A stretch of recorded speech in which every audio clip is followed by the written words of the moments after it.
En enero 2009, con toda la crisis que estábamos viviendo, ahí que me lanzo sin sueldo, sin el equipo sin sueldo, bueno, ahí sufriendo, fue un año durísimo, pero en enero 2010, embarazada de 6 meses y medio, levantamos 1,5 millones de euros. Que es que un proyecto en el que hay al menos una mujer en el equipo fundador tiene un 63% más de return on investment, ¿no? Del retorno de la inversión. Muchos pueden considerar que levantar mucho dinero al inicio, ¿no?, puede ser algo muy positivo. ¿Cuáles son realmente las implicaciones, dirías, negativas que pueden conllevar? No se habla mucho en los podcasts ni en los libros del fracaso, pero ¿cómo viviste tú este proceso tras haber cerrado la startup? Yo he visto inversores hundir compañías. Bienvenido a The Venture Studio, el espacio donde conectamos emprendedores con inversores. Impulsado por más de 150 Venture Capital y Business Angel, organizamos foros de inversión gratuitos, ofrecemos formaciones semanales y ahora, a través de este podcast, exploramos las historias, estrategias y consejos de los inversores referentes en España. Descubre más en theventurestudio.es y prepárate para conocer de cerca el mundo de la inversión en startups. Hoy tenemos como invitada en una de las primeras ediciones de este nuevo podcast en The Venture Studio a Elena Torras, que se considera quizás emprendedora, inversora o quizás asesora de proyectos, nos lo contará, y con una larga trayectoria en diferentes proyectos que yo estoy entusiasmado conocer su experiencia profesional. ¿Cómo estás, Elena? Muy bien, muchas gracias por invitarme y con mucha ilusión. Y yo me considero exploradora, que lo engloba todo. Exploradora, y vi en tu LinkedIn que empezaste como auditora en la parte financiera, ¿no? Trabajando en KPMG. ¿Cómo fue eso? ¿Cómo era Elena Torras entonces? Pues mira, yo estudié Dirección y Administración de Empresas y salí donde la mayoría de la carrera, pues me fui a KPMG, auditoría, de ahí pasé a consultoría estratégica y luego a directora general de una empresa tradicional, totalmente tradicional y analógica. Pero es cuando estaba allí, entonces con unos amigos invertimos en una startup. Esto hace muchos años, no sé si decirlos para que no calculéis cuántos tengo, pero hace muchos, muchos años. Y entonces, nada, los fines de semana decíamos, ¿qué vamos a hacer? Cloud computing, grid computing, pero era como un juego. Y de repente, una empresa belga que hacía lo mismo que en la empresa en la que habíamos invertido fue adquirida por 60 millones sin facturar ni un euro. Y me dijo, perdón, estamos haciendo el tonto. Y dije, oye, pues esto parece muy fácil, voy a dejar del trabajo, de dirección general, y me pongo a levantar capital, que esto debe ser muy fácil. No tenía ni idea de lo que es una liquidation preference, un tacalón, o sea, era chino para mí. Y en enero 2009, con toda la crisis que estábamos viviendo, ahí que me lanzo sin sueldo, sin el equipo sin sueldo, bueno, ahí sufriendo, fue un año durísimo, pero en enero 2010, embarazada de 6 meses y medio, levantamos 1,5 millones de euros. Te estás adelantando un poco, que quiero entrar más adelante al detalle, me he emocionado. pero sorprendente, la verdad. ¿Y cuánto ha cambiado el ecosistema? ¿Cómo era entonces en 2009 emprender? ¿Se mencionaba la palabra startup? ¿Era algo que se conocía aquí en España o Había no? algunas, pero eras como el bicho raro. Yo estaba en una startup de cloud computing y mi padre decía, mi hija está en las nubes.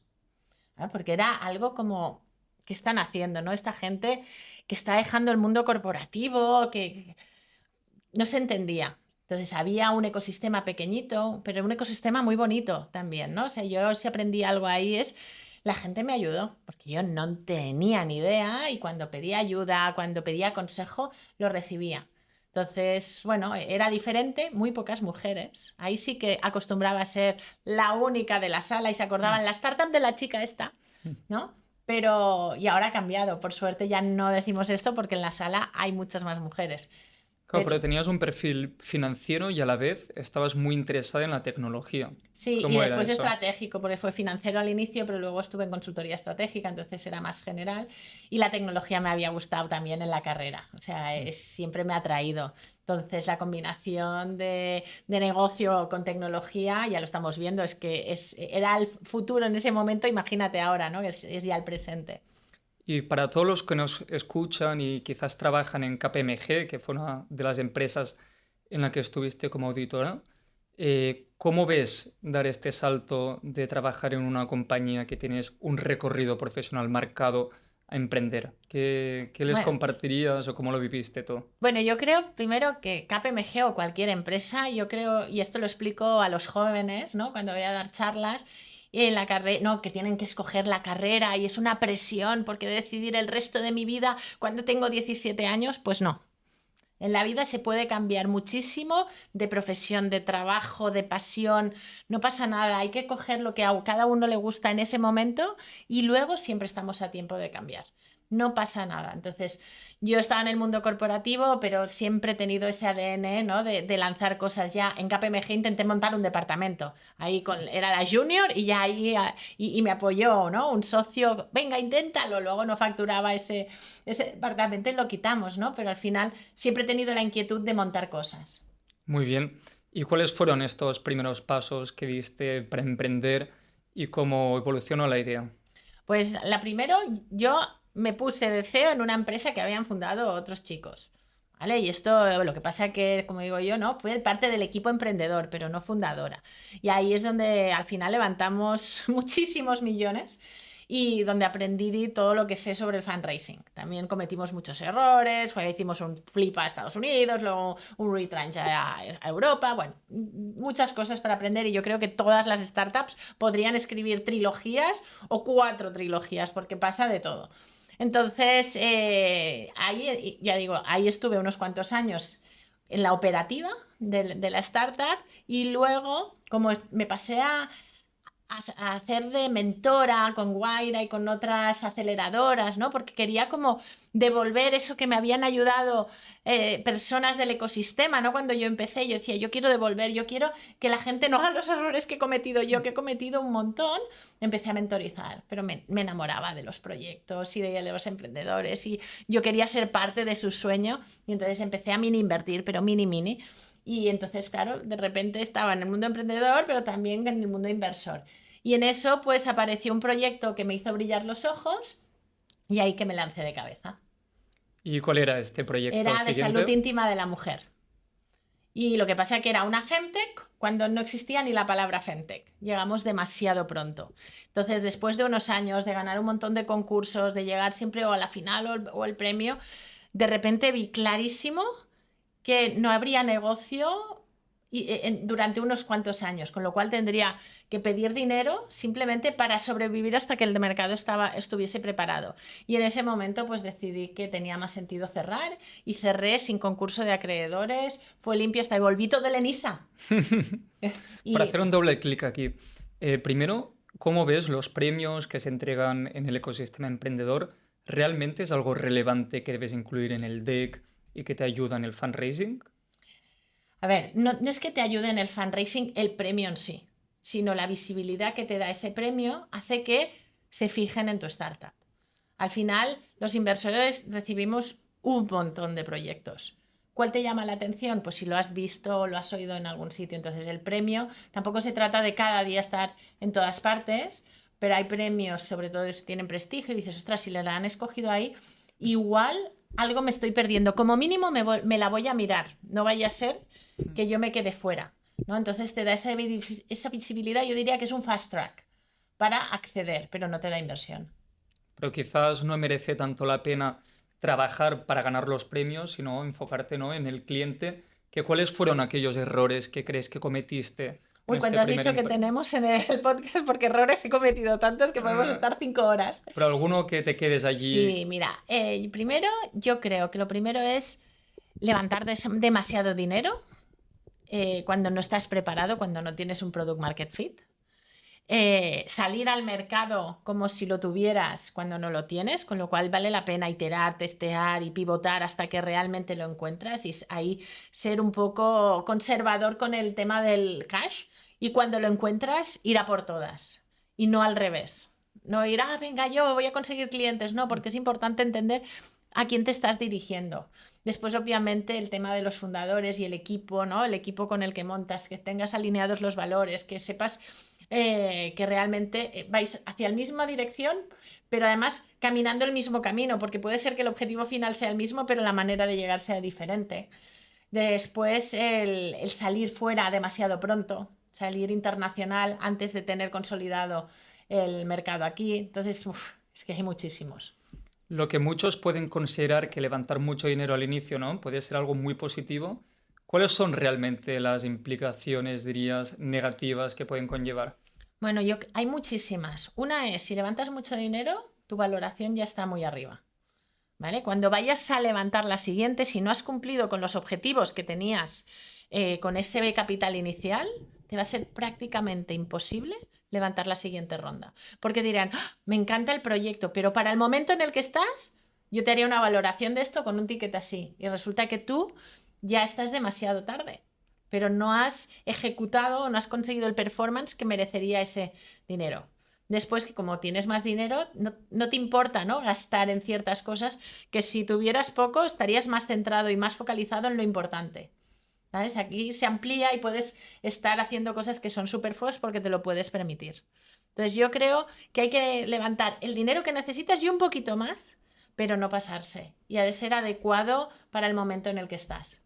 Y cuando levantasteis tanto capital antes de haber lanzado el producto al mercado, ¿cómo fue posible que consiguisteis esta financiación cuando muchos founders se preguntan oye, los inversores me están diciendo que si no tengo tracción no conseguiré financiación? Yo creo que la parte de ventas, marketing, storytelling se te da muy bien. ¿Qué consejos podrías No, pero compartir? era otra época.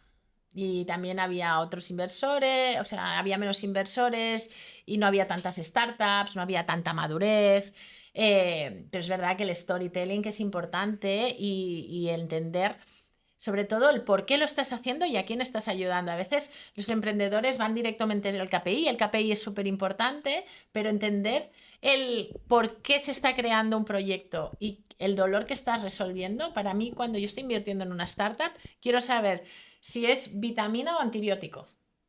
¿Eh? La vitamina es que es un nice to have y antibiótico que es realmente un pain, un must have, lo necesito. ¿Por qué? Porque la absorción por parte del cliente va a ser muy diferente si es una o es la otra. ¿Algún truco para comprobarlo, de poder validar eso? Bueno, hay que ver, es que hay tantas cosas en el mercado que depende, estás hablando de un software, depende del cliente, depende de un B2B, depende de un B2C. Entonces, con cada uno hay que validarlo. Claro. Pero Yo creo yo que creo que hemos es muy tocado importante. dos de las condiciones principales de fracaso de startups, que son la falta de product market fit, ¿no? Primero, clientes que no estén Imprescindible. interesados, y después la falta de financiación del proyecto, que en vuestro caso conseguisteis financiación, pero no pudisteis Sin validar product market fit. Y yo Correcto. diría que ahora también hay product channel fit. Ya. Es decir, ¿con qué canal vas a llegar al mercado? Porque ahora también el canal, la verdad es que es un tema preocupante, especialmente para los B2Cs y con todo, con lo caro que está ahora, pues según qué canales, ¿no? Ahora hay muchos más canales, sin duda Hay alguna. más, pero hay que entender realmente el coste de llegar a tu cliente, porque si no puede destrozarte todo el budget que tienes.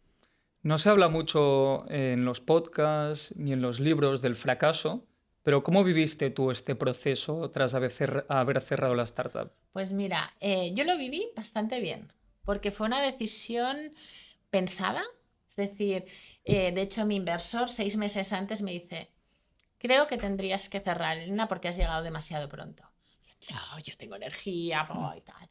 Y entonces, 6 meses más tarde, es lo que te decía, ganaba todo o estaba en la final. Pero cuando yo iba a la empresa y le decía, ahora que he ganado, venga, vamos a hacer el piloto de aquí a 11 meses. No, es que de aquí a 11 meses voy a estar muerta. O sea, lo tengo que hacer ahora. Una startup no puede esperar 11 meses. Y cuando eso es repetitivo con todos, dices, sabes que el mercado no está preparado. Entonces fue como que se me cayó el velo y dije, no, tengo que cerrar porque no tiene sentido. Para mí era un sentimiento de culpabilidad pedir dinero a mis inversores sin poder dar resultados, sabiendo que no los podría dar a corto plazo. Entonces, solo para subsistir. De hecho, yo me quité el sueldo porque me sentía mal, ¿no? De pedir dinero para que me paguen. No, a mí no, como solo al equipo. Entonces, cuando lo vi claro, cerré. Entonces, cuando cerré, una cosa es cerrar mentalmente y la otra es burocráticamente, ¿eh? Que tardé un poco más burocráticamente, pero mentalmente, cuando ya he puesto el equipo, salió, ya digo, burocráticamente tardé más porque vendí los activos, devolví todo el ENISA, cerré la empresa que tenía en Estados Unidos, etcétera, etcétera. Pero para mí entonces me iba presentando y decía, hola, ¿qué tal? Soy Elena y he cerrado mi startup. Me decían, ¡ah! ¡Qué pena! Digo, no, qué pena no. O sea, he hecho lo que tenía que hacer. El 80% de las startups cierran en los primeros 2, 3 años. Entonces, yo como mínimo lo he intentado, he visto que no tenía sentido y a otra cosa. O sea, si no lo hubiera intentado, pues no lo hubiera podido cerrar. Entonces, yo me sentía muy bien, impactamos a 200.000 mujeres con esa startup y abrimos un tema de debate y la verdad es que no me arrepiento de nada. Y con esos inversores, ¿sigues a día de hoy manteniendo una buena relación? ¿Reinvirtieron en tu próximo proyecto? Bueno, ¿O es cómo fue gracioso porque el que fue mi lead investor en ese proyecto, ahora estoy invirtiendo para él en España. Ah, mira qué bien. Y aparte invierto en startups lideradas por mujeres. Muy Con bien. lo cual al final se genera una relación de confianza. Sabemos, como inversores, sabemos que los proyectos invertimos y hay un riesgo de que fallen, de que cierren, de que no funcionen. El 80% de las startups cierran. Con lo cual jugamos a eso. Es cómo se comportan los emprendedores en ese proceso, es lo que marca la diferencia. Y en esta primera experiencia emprendiendo, ¿viste que realmente un inversor puede aportar más allá de financiación en un proyecto? ¿Cómo te marcó el hecho de haber captado inversores para en tu próxima startup montarla desde un enfoque diferente? Bueno, yo al final, aunque no fundé la primera, pero al final era del equipo emprendedor y yo hacía el fundraising y todo. O sea, que en los dos, tanto en el de salud de la mujer como el de cloud computing, si algo he aprendido es que el dinero puede salir muy caro. Entonces, que hay que buscar más que dinero en los inversores, hay que buscar esos compañeros de viaje que van a estar, si todo sale bien, 8, 10 o 12 años contigo y los planes no van a salir como lo esperamos, nunca, porque no salen. Bueno, hay un 1% que sí sale, pero el 99% no sale. Entonces, ¿cómo se comportan estos inversores en esos momentos? ¿Qué valor pueden aportar? ¿Cómo van a ayudar? ¿Cómo lo identificas? Bueno, al final lo mejor es hacer una due diligence, igual que lo haces para otros procesos, lo haces con los inversores y preguntas a otros emprendedores cómo se han portado contigo. Y lo ideal es que lo preguntes con alguien que lo haya pasado mal. No con el emprendedor en que todo le ha salido bien, Claro, ¿y etcétera, cómo etcétera. encuentras el que lo ha pasado Bueno, mal? pero todos los inversores listan las startups que tienen. Y entonces buscas la Se compañía ve. que no está creciendo Sí. mucho. Bueno, y alguna cerrado seguro. Pero todos han tenido alguna vez, alguna empresa, una mala experiencia con un cliente. No, no de por qué. Bueno, pero entonces tienes que ver el por qué, qué ha pasado. Y hay que preguntar. Hay que ¿Cuáles son preguntar. los 3 criterios que más valoras de un inversor? Bueno, claro, yo ahora soy inversora, ¿no? Y yo siempre digo que soy una compañera de viaje y que el día después de haber invertido dejo de ser inversora. Paso a ser compañera. O sea, estamos de la mano y con lo cual he de saber todo lo malo que pasa antes de que pase.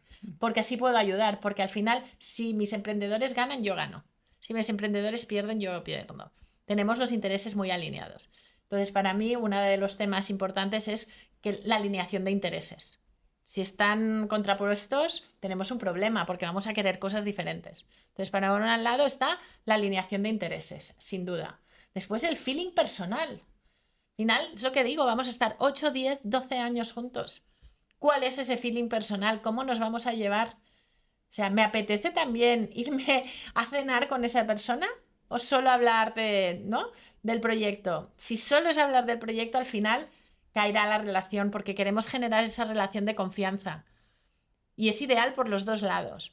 Entonces yo creo que esto es básico. Y después, una recomendación para los emprendedores es entender si esos inversores pueden aportar dinero en la siguiente etapa porque van a necesitar más dinero. Todos los emprendedores en general, 99% de los casos, 95%, venga, van a necesitar más dinero. ¿Qué capacidad tiene ese inversor? O bien de traer a otro inversor, o bien de hacer ese follow y continuar apostando por la compañía. Sí, el follow-on sin duda alguna te ayuda muchísimo en la siguiente ronda, que te facilite poder captar una parte de la ronda y poder demostrar a los siguientes inversores que has hecho las cosas bien y por ello están comprometidos los inversores anteriores. Y de cara al siguiente emprendimiento que fundaste, que allí levantaste unas cuantas rondas de financiación de letra D, serie E, Esto F, fue el ya hasta anterior, cuándo. fue el de Cloud. Fue el de Cloud que fue antes de la salud de la mujer. Muy bien. ¿Y cómo enfocaste este siguiente emprendimiento, aprendizajes de cara a la ronda financiación que te permitieron el conseguir financiación? Porque, claro, cuando realizas una ronda de capital, ¿con cuántos inversores debes dirigirte Muchísimos. exactamente? Al final esto es como un funnel de ventas, ¿verdad? Te haces un pipeline y de ese pipeline vas hablando con ellos, vas viendo el likelihood, ¿no? Como se dice, las posibilidades de que esa persona pase y que realmente esté interesado. Lo mismo que harías con un funnel de clientes B2B, lo mismo se hace con un funnel de clientes, de inversores. En tus proyectos en los que has emprendido, ¿cómo has enfocado las rondas de financiación en el contacto con inversores? Porque, claro, la tasa de éxito es muy inferior, ¿no?, a la que hacer una venta corporativa o B2B, ¿o cómo lo has vivido? Bueno, es una buena pregunta, ¿eh? Lo de la tasa de éxito. Yo creo que al final es lo mismo que una venta B2B, lo enfocas muy bien, ¿no? Al final es un pipeline. Oye, y si has de hablar con 100 inversores para que invierta uno o tres, porque al final hay la coinversión. Yo creo que esa es otra recomendación. Es ideal no tener solo un inversor, sino tener un lead investor y algunos coinversores que puedan balancear, ¿no? Entonces, hay que picar muchas piedras y muchas puertas para que uno quiera. Entonces, no hay que desfallecer, ¿no? Cuando alguien te dice no. Primero, porque sobre todo cuando hablamos de un venture capital, de inversor profesional, tienen un criterio de inversión. Entonces, en ese criterio de inversión puede ser que tu proyecto sea maravilloso, pero no encaja con su criterio. Porque aparte, estos inversores se han comprometido con otros inversores que ellos tienen a invertir de una forma y en ciertos proyectos. Entonces, puedes encantarles como emprendedor, emprendedora, puede encantar el proyecto, pero no encaja. Entonces, ese no te lo tomes de forma personal. ¿Vale? Otra cosa es, bueno, pues el proyecto no encaja porque no les ha gustado. Pide feedback y todo eso te hará crecer para el siguiente. Entonces, al final hay que picar muchas puertas y si lo analizamos, muchos de los grandes proyectos que hoy vemos como ya unicornios, es que no me gusta la palabra, ¿no? Pero estos proyectos que están en nuestro día a día integrados, picaron un montón de puertas y les dijeron que no un montón de veces, hasta que encontraron a alguien que apostaba por ellos. Al final yo siempre digo, solo necesitas un sí. Entonces, bueno, es parte también de ser emprendedor, ¿no? La resiliencia y la capacidad de levantarse rápido y de que cuando las cosas van mal, no hundirse. Fueron años diferentes, bueno, otros años, digamos. ¿Cuánto tiempo suele conllevar una ronda de financiación, trabajarla desde el inicio hasta conseguir el capital? Porque, claro, proyectos que se inician quizás con pocos meses de caja disponible, el runway. Allí, ¿qué recomendación te has llevado de tu experiencia? Bueno, siempre las rondas de financiación son largas. Y quien diga, yo voy a levantar una ronda, empiezo en marzo y en junio firmo. Oye, pues debe ser buenísimo o debe ser, ¿no?, tener un proyecto de estos que son los más deseados. Hay algunos casos que pasa, ¿eh? Yo he visto alguna ronda que se ha cerrado en 2 semanas, desde el día que se ha abierto hasta que... y gente peleándose, pero no es lo habitual.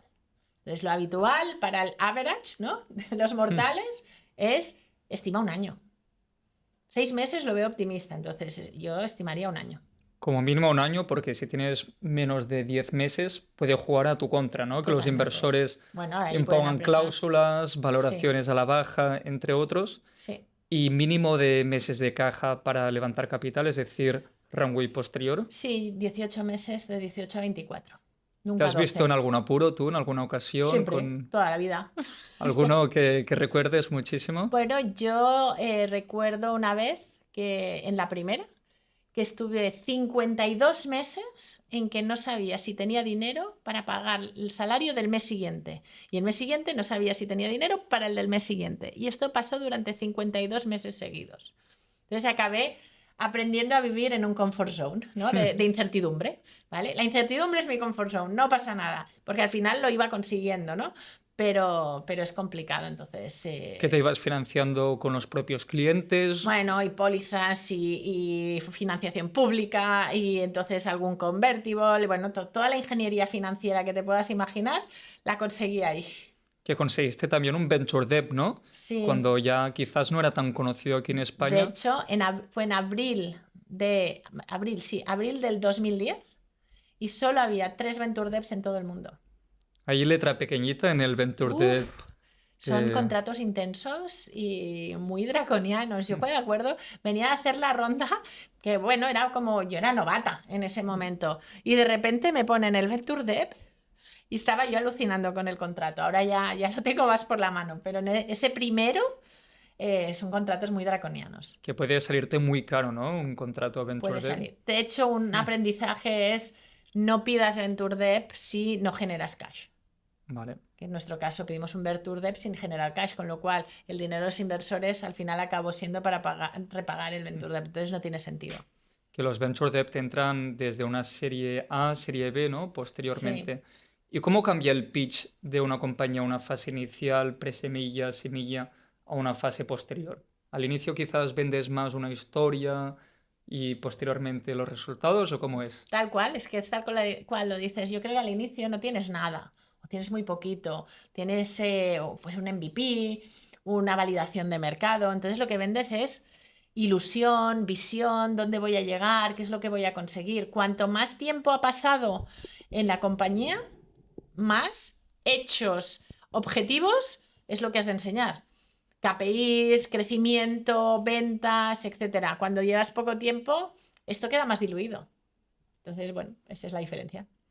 Yo he leído por allí que te especializas en storytelling, en contar historias, el pitch de tu startup.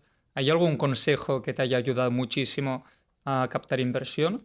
Sí, mira, yo creo que o sea, al final, el ABC del pitch pones en Google y te salen 25.000 ayudas. Todo aquello que consiga conectar con el inversor que tienes delante va a marcar la diferencia. Y ha de ser real, porque si no es real no vas a conectar.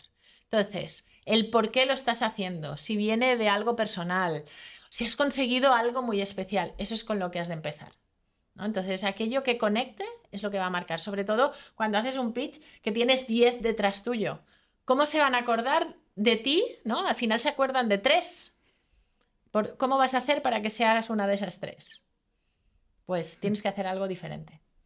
Y algo diferente también que te haga recordar, ¿no? A todos los inversores a los que te diriges. Y hay una palabra que se menciona mucho, que es el FOMO, que se dice que te ayuda mucho en una ronda de capital, pero realmente, ¿cómo se aplica este fenómeno en una ronda? Mira, yo no creo en el FOMO. ¿Vale? Estos startups donde todo el mundo quiere ir y donde hay una estrellita por ahí en medio, ¿en serio? Salvo que pues lo conozca y tal, pero a mí no me gusta especialmente. Hay alguna Ya. que me he perdido en la que sí quería estar, pero bueno, porque al final conocía a la persona desde hacía tiempo y no era por FOMO, sino porque yo quería invertir en esa persona, ¿no? Pero no porque fuera la demo. Entonces, a mí cuando es, ay, no, es que todos los inversores me quieren, pues genial, pues quédatelos. Antes indicabas también que era complicado ser o no la única mujer emprendedora para encontrar inversores o quizás incluso era una fortaleza. ¿Cómo viviste este proceso y cuánto ha cambiado a día de hoy? Pues mira, yo, a ver, era la única mujer muchas veces y era la startup de la chica, pero entonces fue como decir, ¿en serio? O sea, y entonces, desde entonces, he trabajado y he luchado y he hecho todo lo que he podido para que haya más mujeres emprendedoras y más mujeres inversoras. Yo creo que no nos favorece a nadie ser las únicas en una sala. Al final, que haya más, que más tengan éxito, que consigamos muchas startups de mujeres que lleguen lejos, que den un buen retorno a los inversores. Yo creo que eso es lo que va a marcar la diferencia. ¿Qué porcentaje a día de hoy, si me recuerdas, se invierte en mujeres emprendedoras del total de capital? Pues mira, hay diferentes números, pero uno que dicen mucho es un 2% en proyectos que solo hay mujer fundadora y un 7% cuando incluyes hombre y mujer fundadora. Y además la tasa de éxito de los proyectos fundados por mujeres es mayor a la de hombres, Hay ¿no? estudios, ¿no? Hay uno de Atomico, me parece que hay uno de First Round Capital y hay otro, no me acuerdo de quién, y los 3 llegan al mismo número, que es que un proyecto en el que hay al menos una mujer en el equipo fundador tiene un 63% más de return on investment, ¿no? Del retorno de la inversión. ¿Esto se lo mostrabas a los inversores o crees No, que es en un ese dato que momento debe aún no tenía el conocerse? estudio, no existía, lo han hecho después. Ya, ya. ¿Y qué compañías conozcas de mujeres emprendedoras que hayan levantado mucho capital y les haya ido muy bien con el negocio, más allá de haber conseguido financiación, ¿no? Como la fundadora de Canva, se me viene a la cabeza. Sí, ¿Cuáles? hay muchas, hay Datin de Club, o sea, al final hay muchos proyectos que están consiguiendo financiación, pero es que yo quiero un mensaje. El éxito no es conseguir financiación. El éxito es conseguir empresas rentables que lleguen lejos. Que muchos celebran ahí en el referente o en Bueno, diferentes porque páginas cuando se anuncia una ronda. Pero no... y todos lo hacemos y queremos hacerlo porque es como un milestone, pero no es el objetivo. Entonces, pero al final levantar mucho dinero también es una presión para la venta, para el exit, que te obliga a tener un exit mucho mayor para poder dar una rentabilidad. Entonces, cuanto más arriba, menos hay compradores tenemos. Eso no quiere decir que nos tengamos que conformar, pero al final las empresas más rentables son las que se venden por muchos ceros y han levantado un número decente de capital. ¿Vale? Entonces yo quiero un unicornio que haya levantado pues muy poco dinero, porque ahí sí que va a ser rentable. Sí, en realidad los números indican que las compraventas, es decir, las transacciones que ocurren de M&A, de compraventas, la mayoría de estas no han levantado capital y es un dato sorprendente. Pero aún así, dejas tu lado emprendedora y te diriges a invertir quizás para apoyar no solo con financiación a nuevos proyectos, también con advisory, consejos, entre otros. ¿Cómo haces este cambio y qué es lo que te favorece, ¿no? Venir de ser una emprendedora a inversora. Oye, yo siempre me considero muy entrepreneur friendly. Me encanta ayudar, me encanta aportar lo que pueda. Lo hacía mientras era emprendedora. Yo ya estaba ahí haciendo de mentora como podía, ¿no? Y aportando un poquito. Entonces siempre me ha gustado esto. Entonces, lo de invertir me permite ayudar de otra forma, ¿no? Aportando más dinero sobre la mesa. Y yo intento con mis startups en las que he invertido verme o semanalmente o bisemanalmente, o como mucho una vez al mes, pero no más tiempo. Es decir, y hablamos de forma recurrente cada semana. Otra cosa es la reunión fija, ¿no? Pero hablamos continuamente. Entonces, estoy ahí, soy una más del equipo, entre comillas, no de forma ejecutiva, pero no ejecutiva. Y sé exactamente todo lo que está pasando e intento ayudar de la forma que puedo. Y si tengo que hacer de comercial, pues hago de comercial. Hago lo que haga falta por mis startups. ¿Consideras que es fundamental contar con un mentor en el proyecto? Depende del mentor. Tienes que elegir un mentor y un inversor, ¿no? El mentor, Bueno, ¿cómo lo eliges y cuál es el adecuado? Yo creo que siempre es bueno tener personas en quien apoyarte. Llámale mentor, llámale advisor, llámale de forma formal, llámale de forma informal, grupo de apoyo. También sirve un grupo de otros emprendedores con los que compartes. Eso también sirve, no hace falta. Entonces depende, es que al final depende de las personas. Pero sí tener a alguien externo en quien poder apoyarte. ¿Y un mentor cobra participaciones del proyecto o qué Entonces es recompensa advisor. recibe? Si es mentor no cobra, si es advisor sí. O al menos para mí esta es la diferencia. Yo sé que ahí es un poco polémico, pero para mí un mentor lo hace de forma gratuita, un advisor lo hace de forma remunerada. Y no hay mejor, depende del proyecto, si un advisor o un Y mentor. momentum, y también depende de la persona lo que necesita y lo que puede dar, lo que puede ofrecer. Al final no hay una fórmula única. ¿Y cómo te lanzas a invertir entonces? ¿Cuáles son los primeros pasos Claro, que yo tomas? empecé a invertir en 2007, en esa startup de cloud computing en la que luego me incorporé. Entonces ahí fue mi primera inversión. Y luego ya cuando era mentora de Wayra, gratuita, no cobraba por ello, pues me enamoraba de los proyectos y mini invertía, ¿no? Porque quería ser parte de su sueño. Entonces nunca he dejado de invertir, siempre he estado ahí. Y también tratando de apoyar a mujeres emprendedoras. ¿Cómo estás viviendo a día de hoy y en el transcurso de los últimos años el hecho de que más mujeres se están animando a emprender? ¿Y cómo estás viendo que realmente vean con estas ganas y de querer montar un proyecto a lo grande? ¿Qué crees que ha cambiado hasta Lo vivo entonces? con felicidad porque era mi objetivo cuando vi que estaba sola. Yo quería que hubiese más, entonces, de hecho, estoy involucrada en todas las iniciativas que puedo para conseguir cambiar esos porcentajes e intento ayudar en lo que puedo para precisamente que haya más mujeres emprendedoras, más mujeres inversoras y más mujeres emprendedoras que consigan financiación.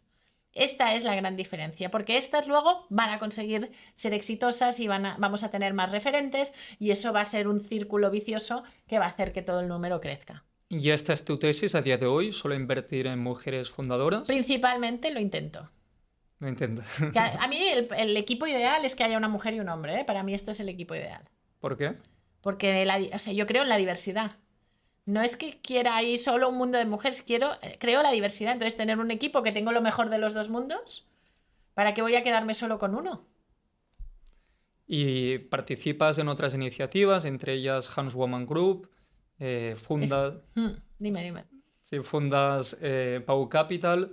¿Algo que nos quieras compartir de Al estas final, Pau Capital es mi vehículo de inversión. Ya hace 16 años que lo tengo. Con Hans Women Group es el inversor que fue mi lead investor en la empresa de salud de la mujer y en la que yo y ahora invierto para él, ¿no? Al final es lo que decía, crear esa relación y ser honesto, tanto cuando las cosas van bien como van mal, pues hace que la vida pues, te vuelvas a encontrar.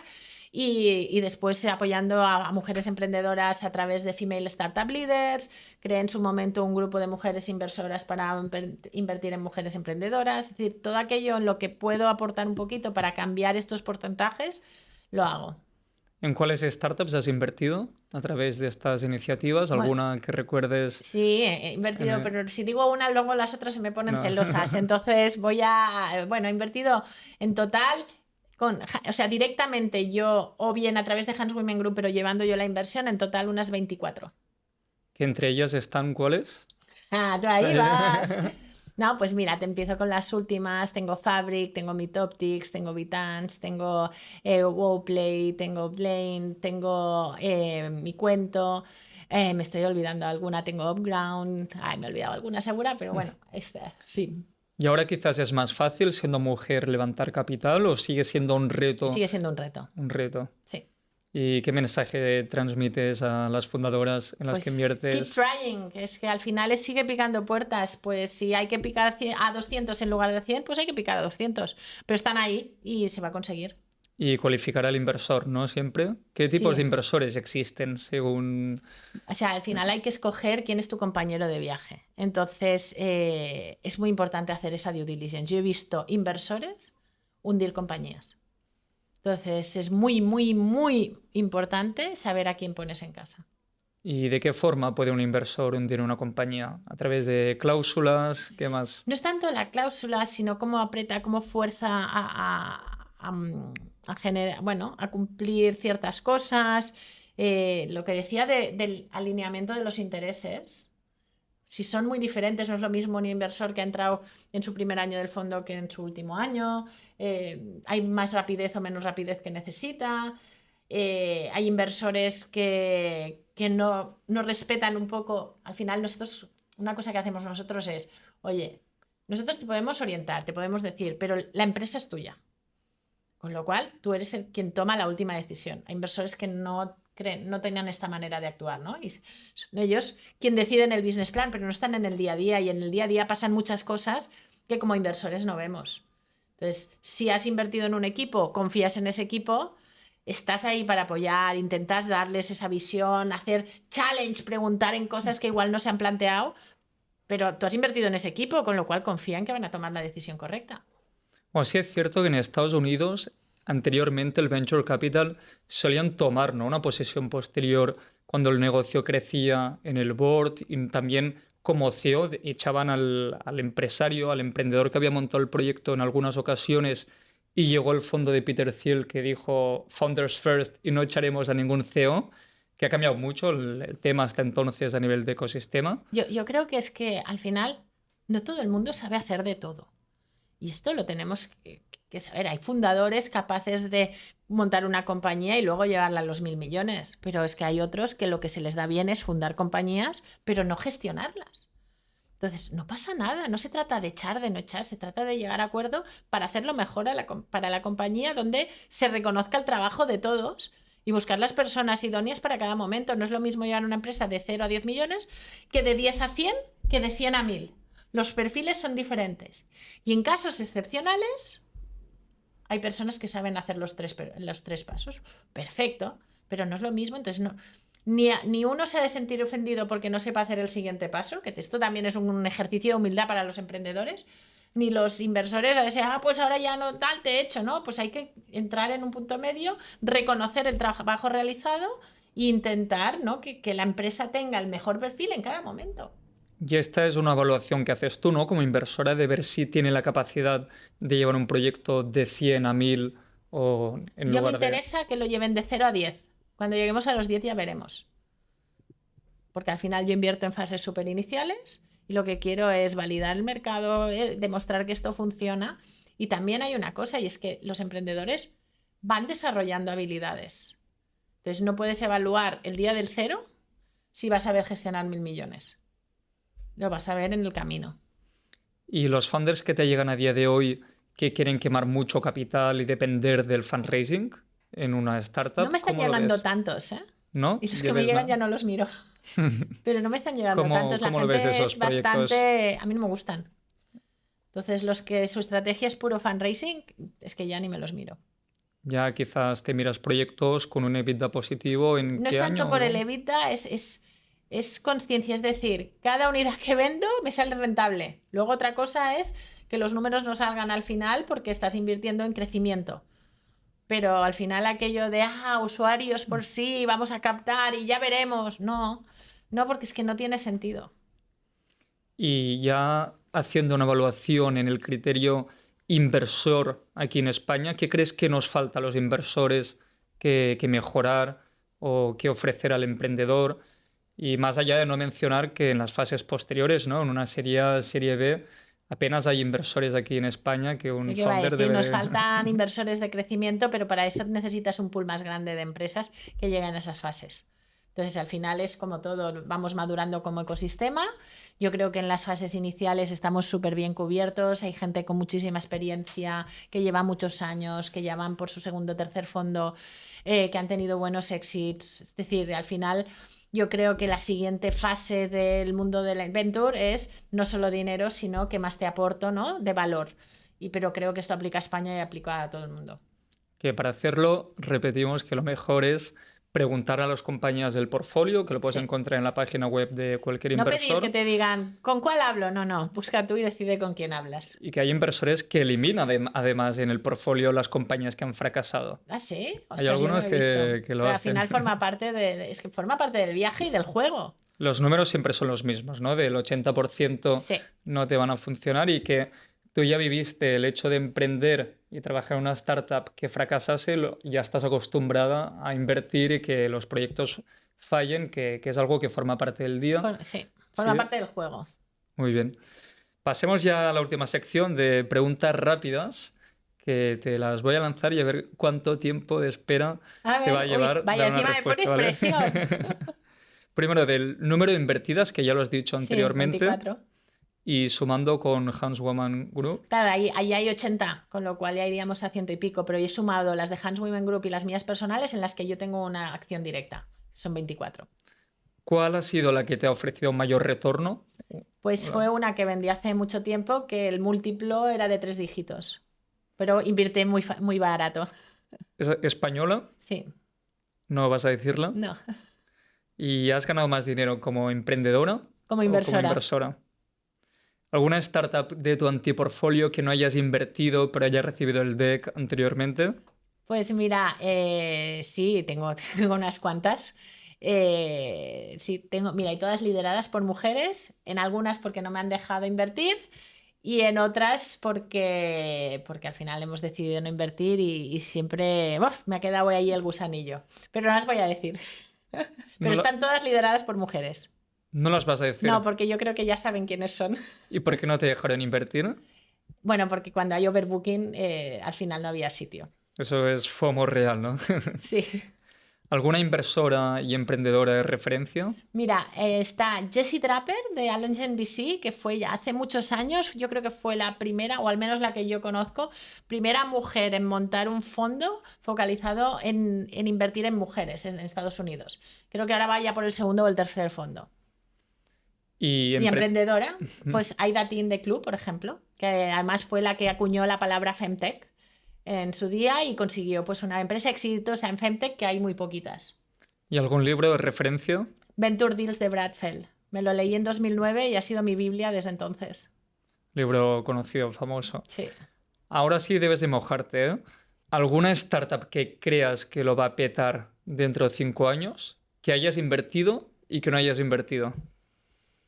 A ver, te digo primero la que he invertido, ¿vale? Vale. Que es Fabric, liderada por Alba Rocafort y Hugo Cuesta, que ellos, yo siempre digo que igual que está Airbnb, mayor plataforma de hoteles sin hoteles, Uber, taxis sin taxis, vas a tener Fabric, de la mayor plataforma de fábricas de moda sin fábricas de moda. Y ya veremos. Y que no haya invertido, mira, te voy a decir dos, y las dos lideradas por mujeres también. Una es Coconut, de Sarah Werner, que creo que empezó como pionera en un tema muy, muy pronto, cuando aún no era su momentum, ya ha sabido aguantar ahí el tirón y ahora la está petando.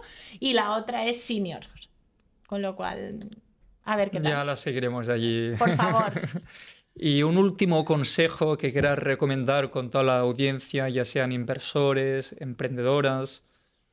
Pues al final este es un juego de tiempo, de momentos muy duros, de levantarse cuando uno se cae, de luchar contra corriente, con lo cual un tema de resiliencia, de seguir, ¿no?, apostando por lo que por lo que uno cree, adaptarse al mercado, pero con una visión y una misión muy claras, porque si no vamos como veletas, ¿no? Al final puedes pivotar de negocio, pero si sabes exactamente a dónde quieres llegar.